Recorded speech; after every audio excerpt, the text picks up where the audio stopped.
আপনারা দুই ছেলের বউ থাকতে আপনার শাশুড়ি কেন আলাদাভাবে রান্না বান্না করে?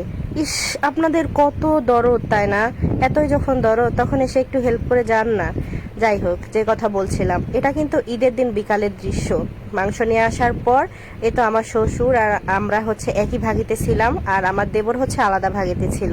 তো এদিকে আমার যা রান্না শুরু করে দিয়েছে, আর ওইদিকে আমার শ্বশুর সবকিছু আমার শাশুড়িকে হেল্প করে দিচ্ছে, আর আমার শাশুড়ি মা রান্না করছে, আর আমি কিন্তু সবার পেছনে পড়ে গেছি। মানে এখনো আমি কারবারেই আছি, এখনো রান্না বান্নার জায়গায় যেতেই পারিনি। তো যেটা বলছিলাম, আমার শ্বশুর শাশুড়ি এখনো অনেক সুস্থ সবল মানুষ, তারা এখনো নিজের ইচ্ছাতে সবকিছু করতে পারে।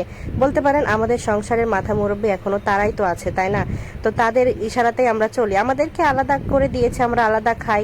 আলাদা খেলে যে সংসারে অশান্তি হয় এমন কোনো কথা নাই। আমি তো মনে করি আলাদা সংসারে ঝগড়াঝাটি ঝামেলাগুলো কম হয়।